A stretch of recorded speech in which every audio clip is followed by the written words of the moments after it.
politics and ivy got tales to share. Life in general, we go everywhere. From politics to soul repair. Tune in now, we got time to spare.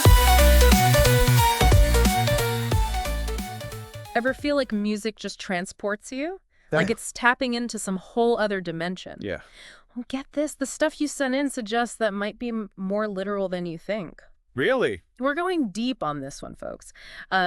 A deep dive into Rudolf Steiner, Oh, wow. a philosopher and esotericist from the early 1900s. Okay. And it's all about the inner nature of music. Interesting. And let me tell you, these lectures are seriously mind-bending. I can imagine. So what's fascinating here is that Steiner wasn't just looking at music from like the usual angles, you know, like the technical stuff or the artistic side. He was really trying to understand music's spiritual core. Oh, wow. Its connection to like a reality beyond what we normally perceive It's just... with our senses. Okay. So we're not just talking about music theory here. Right. We're talking about music as like a window into the soul.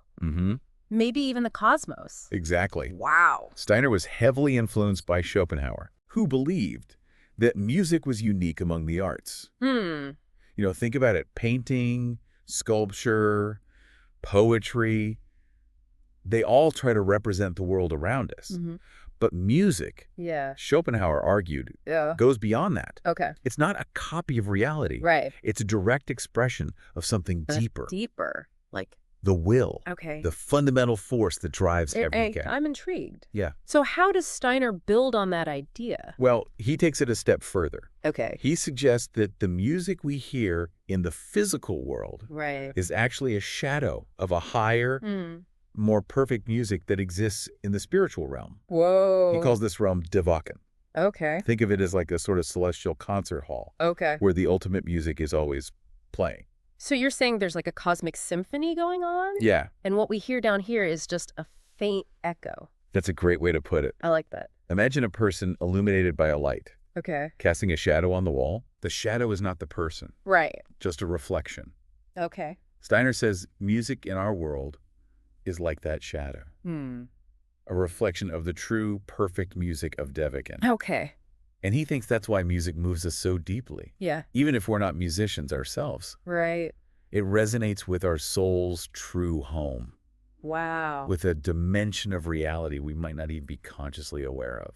I can see how that would explain why music can feel so powerful, so primal. It's like it speaks to something beyond language. Yeah. Wow. And this leads to another fascinating idea that Steiner explores our experiences during sleep. He says that when we sleep, our astral body, that's our soul body, actually travels to Devakan. What? And bathes in this world of pure tone. Okay, so we're all astral travelers. Soaking up cosmic harmonies while we snooze. You could say that. No wonder I wake up feeling refreshed sometimes. It's not quite as simple as that. Steiner suggests that when we wake up each morning, we carry echoes of that celestial music within us. Imprinted on our etheric body. Kind of like an energetic blueprint of our physical form. And that's where musical talent comes from. Exactly. The strength of those devaconic imprints. Like, some people just soaked up more of the good stuff while they were out there. Precisely. I like it. The idea is that the more deeply those tones resonate in our etheric body, the more naturally we express ourselves musically. That makes sense.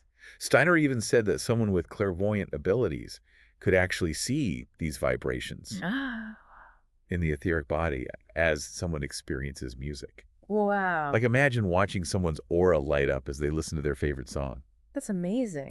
It's like we're literally instruments tuned to the music of these spheres. Right. But Steiner doesn't stop there, does he? No, he doesn't. He also talks about how our physical bodies themselves are actually shaped by spiritual consonants. Yeah. That sounds pretty out there even for me. It's definitely one of his more radical ideas. Okay. He says there are 12 primeval consonants, each representing a specific spiritual form. And when you combine these forms, you get the blueprint for the entire human body.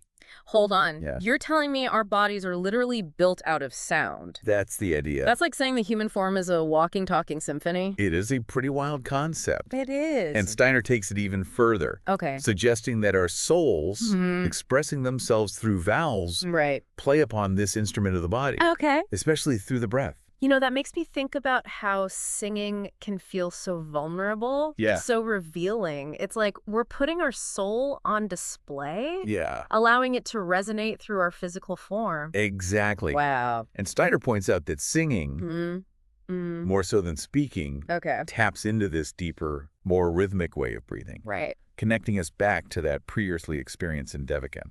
So it's not just about hitting the right notes. Yeah. It's about channeling something deeper, something primal. Exactly. I'm starting to understand why singing can feel so liberating. It's like we're returning to our soul's native language, Wow. a language of pure tone and vibration. I like that. What? Hold on. Okay.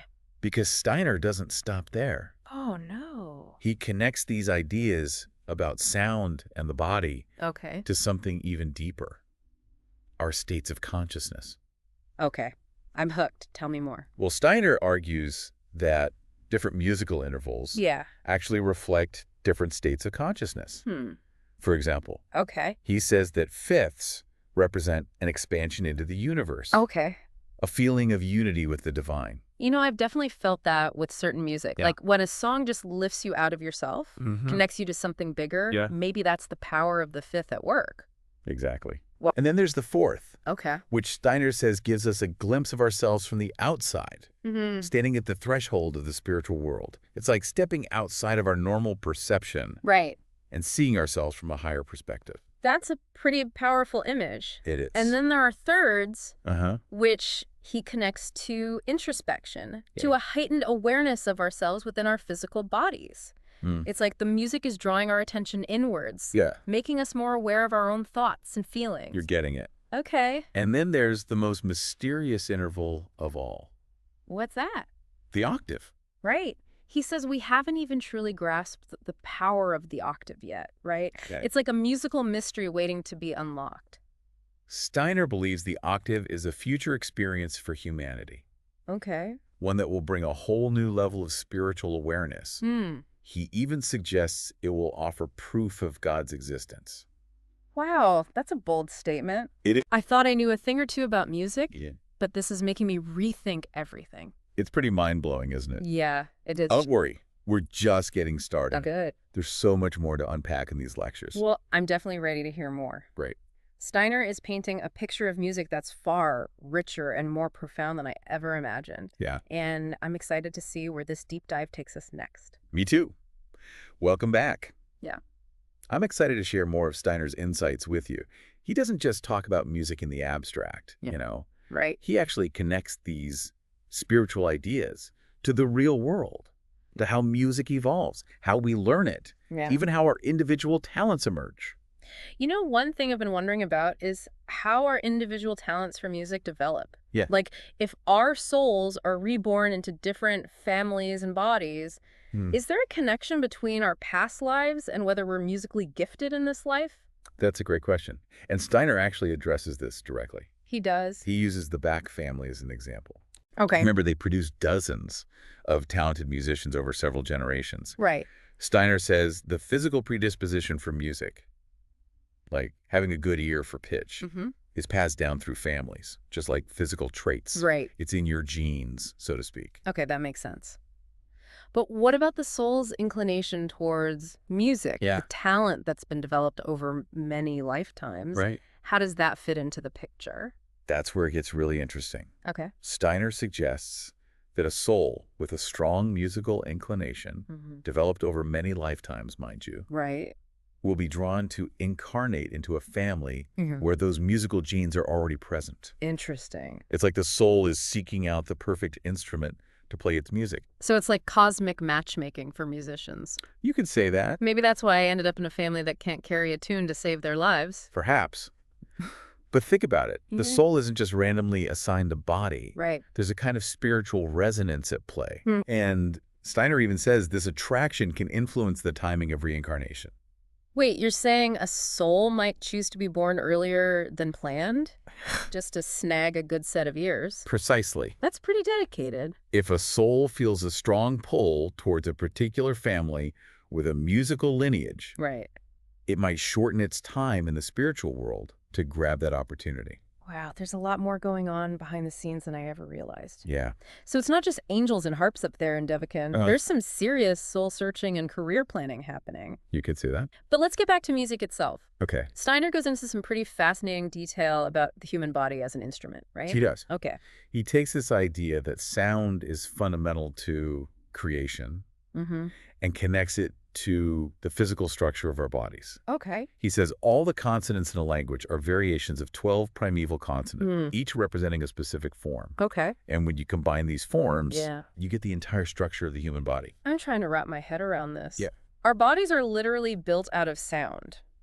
That's the idea. It's like the human form is a walking, talking symphony. It's a powerful image, isn't it? Yeah, it is. Imagine molding clay. Okay. The consonants are like the basic shapes you start with, and then the vowels Yeah. expressing the soul Right. are like the finer details you add to create a unique sculpture. Okay, I think I'm starting to get it.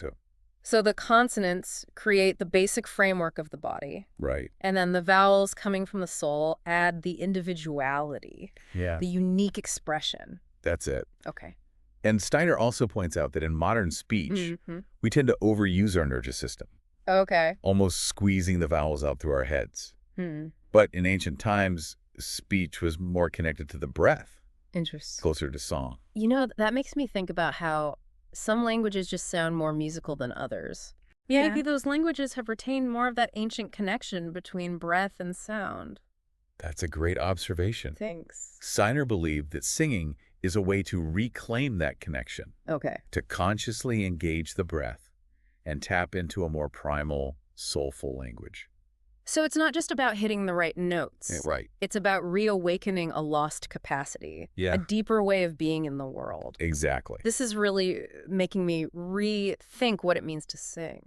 And Steiner goes even further, Okay. describing how when we die and ascend into the spiritual world, the consonants gradually disappear, leaving us in a world of pure vowels. It's like shedding the earthly shell and returning to the soul's true language. Yeah. But what happens to the consonants? Yeah. Do they just vanish completely? No, they transform. Okay. Steiner says they become spiritualized, living within the vowels instead of between them. Okay. And the vowels themselves become incredibly nuanced, Yeah. each one unique depending on the spiritual being expressing it. That's incredible. It is. So a simple A sung by an angel would sound totally different from an A sung by, say, an archangel. Precisely. Wow. Each tone carries the unique essence of the being expressing it. Right. It's a level of sonic subtlety and complexity Right. beyond anything we can imagine in the physical world. This has blown my mind. You know, I used to think of sound as just, well, sound. Yeah. But Steiner's saying it's so much more than that. He is. It's a fundamental building block of reality, Yeah. a way for the spiritual world to manifest in the physical world. Exactly. Wow. He makes this great analogy. Okay. Just as a person standing on the ground isn't defined by the ground, Right. but needs it for support. Okay. So too does tone need air to manifest. So the air is like the canvas and the tone is the painting, Yeah. or maybe the instrument and the music. I love those analogies. Steiner's point is that what we hear as sound is just the earthly reflection of something much deeper, Okay. something spiritual in nature. So when we listen to music, we're not just hearing vibrations in the air. No. We're tapping into a spiritual reality. Exactly. It's like tuning into a hidden dimension, Yeah. a world of pure tone and meaning. Beautifully put. Thank you. And this ties back to Steiner's ideas about pre-earthly existence, Okay. about our time in Devakin. Right. He says that we don't experience tone as something external. We live within it. Wow. It's part of our very being. So when we're born into the physical world, Yeah. we have to learn to perceive tone as something separate from ourselves. Right. It's like putting on a spacesuit and forgetting what it's like to breathe freely in the atmosphere. That's a great analogy. Thanks. And Steiner suggests that in music, Uh-huh. we can get a glimpse of that pre-earthly experience, Okay.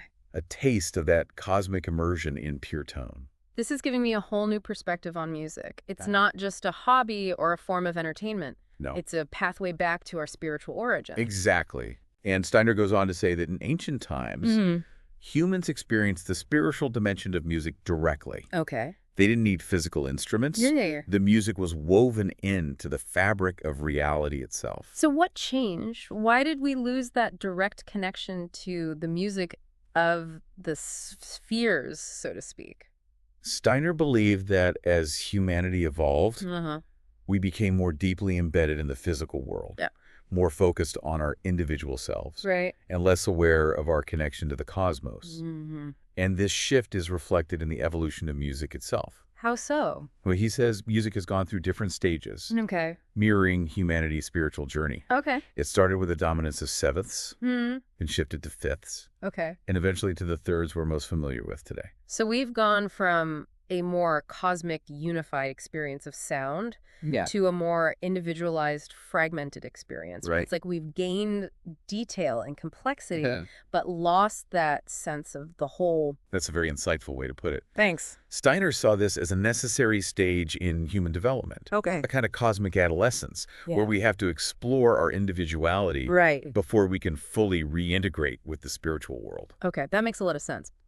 But if the ancients didn't have physical instruments, how did they experience music? Did they just walk around humming sevenths to each other all day? Well, Steiner says they experienced the archetypes of musical instruments as imaginations, as spiritual realities woven into the fabric of the cosmos. So they could hear the sound of flutes and lyres, even though those instruments didn't physically exist yet. That's the idea. It's like a cosmic radio playing the music of creation. Exactly. Wow. And then as we lost that direct perception of the spiritual world, we started creating physical instruments, almost as a way to fill the void, to give those archetypal sounds a material form. That's fascinating. It is. So the instruments we have today are like echoes of a lost symphony? Attempts to recreate the music of the spheres in a way we can physically experience. That's a beautiful way to put it. Thank you. And Steiner actually links the different types of instruments to the threefold nature of the human being. Wind instruments representing the head, string instruments, the chest and arms, and percussion instruments, the limbs. Wow. It's like the whole orchestra is a microcosm of the human being. A living instrument expressing the music of the soul. You've officially blown my mind. This is incredible. It is pretty amazing. But what about the piano? Steiner calls it the Philistine instrument. A purely material creation. That seems a bit harsh, doesn't it? It's important to understand what he means by that. Steiner wasn't saying the piano is inherently bad. Just that it's different from other instruments. He believed all the other instruments were derived from spiritual archetypes, while the piano was invented purely in the material world. Based on scientific principles rather than spiritual inspiration. You know, I get where Steiner's coming from. It's like the difference between a handcrafted wooden flute passed down through generations and a mass-produced plastic recorder. Both can make sounds, but one carries a deeper resonance, connection to something beyond the purely physical. That's an excellent analogy. Thanks. And Steiner's point is that the piano, while useful for exploring music in the material world, needs to be transcended if we want to experience music's true spiritual potential. That makes sense. But even if we ditch the piano, how do we actually cultivate a more spiritual experience of music? Steiner seems to be saying it requires a shift in consciousness, a move beyond the purely intellectual and rational. You're right. Steiner emphasizes that music lives primarily in the realm of feeling, in the interplay between our etheric and astral bodies. When we try to grasp music intellectually, we dissect it instead of experiencing it. So we need to listen with our hearts and souls. Exactly. Not just our ears. To let the music wash over us. To feel its vibrations deep within our being. That's a beautiful way to put it. Thank you. And Steiner suggests that the interval of the fourth is particularly powerful for this kind of experience. He says with the fourth, we can feel ourselves standing at the threshold of the spiritual world, experiencing our own being from the outside. Wow, that's a powerful image. It is. It's like the fourth acts as a bridge between the inner and outer worlds.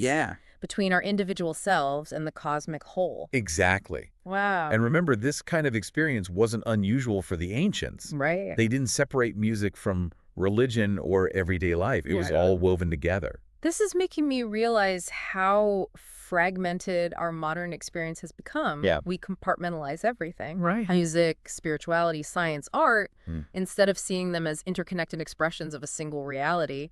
I think Steiner would agree with you there. Yeah. He believed music could help us bridge those divides, Right. to reconnect with the lost unity of our being. Hmm. But that's something we can explore more in the next part of our deep dive. I'm definitely ready for more. This has been an amazing journey so far. Right. I feel like I'm hearing music with new ears. Okay, so we're back and ready to wrap up our deep dive into Rudolf Steiner's lectures on the inner nature of music. You know, we've covered so much ground already, from the soul's journey through musical realms to the idea that our bodies are literally built out of sound. It's pretty amazing stuff. It is. But there's one area I'm particularly curious about what Steiner had to say about the future of music. Yes. This is where Steiner's vision really takes flight. Mm-hmm. He believed that as humanity evolves spiritually, our capacity to experience music will grow in ways we can barely imagine right now. We'll move beyond the limitations we currently have, Okay. even beyond the octave, into a whole new realm of sonic perception. So you're saying it's not just about composing new types of music, No. but about developing new ways of hearing, new levels of sensitivity and awareness. Right. It's like our ears themselves need to evolve along with the music. That's precisely it. Steiner felt the future of music isn't just in the hands of composers, but in the inner development of humanity as a whole. Okay. As our consciousness evolves and refines, Mm-hmm. so too will our capacity to experience and perceive tone. This opens up incredible possibilities for musical expression. So instead of listening to a symphony in a concert hall, Yeah. we might someday experience a symphony within a single note. That's the idea. Each tone becomes a universe unto itself. That's the heart of Steiner's vision. He believed this heightened awareness of tone would lead us to an experience of the octave that would be utterly transformative, even revelatory. Really? He even suggested it would become a new way of proving the existence of God. Now hold on. How does an octave prove the existence of God? Right. That sounds pretty abstract, Yeah. even for Steiner. It's definitely a heady concept. But Steiner's idea was that when we fully experience the octave, Yeah. we're actually perceiving our own I, Okay. our own spiritual essence, reflected back to us from a higher realm. We hear the prime, Right. our earthly self, so to speak, Right. and then we hear the octave, our spiritual self, resonating in perfect harmony. So it's like hearing the echo of our own soul in the higher realms, a confirmation that we're not just physical beings, Yeah. but spiritual beings having a human experience. Precisely. And Steiner believed that this kind of direct experiential knowledge would be more powerful than any intellectual argument or theological dogma. It would be a knowing that arises from within, Okay. confirmed through the power of music. I can see how that would be incredibly powerful. Music as a direct line to the divine. Right. It's like music becomes a spiritual technology, a way of tuning into the deepest truth's existence. I like that spiritual technology. And Steiner believed this kind of musical experience wouldn't just be for a select few mystics. Right. As humanity evolves, it would become accessible to everyone. Wow. It's a beautiful vision of the future, where music plays a central role in our spiritual awakening and understanding of the universe. You know, as you're describing this, it strikes me that Steiner wasn't just talking about music, Yeah. but using it as a metaphor for the evolution of consciousness itself. Right. The way we experience music reflects how we experience reality. And as we evolve, both will continue to expand and transform. That's a brilliant insight. And it speaks to Steiner's genius for using analogy and metaphor to convey complex spiritual truths. Yeah. Music, with its inherent connection to both the physical and spiritual realms, was the perfect vehicle for his ideas.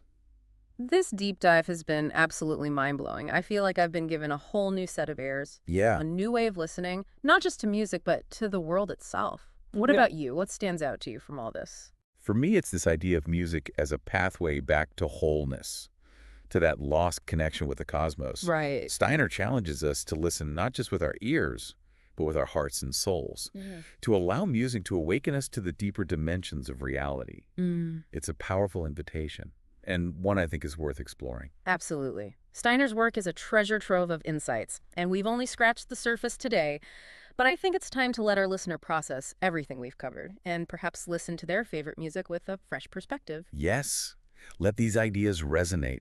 Let them spark your own exploration and discovery. Maybe someday we'll all be experiencing those symphonies within a single note. That's a beautiful thought to end on. Until our next deep dive, keep your ears open and your souls tuned to the music of the spheres.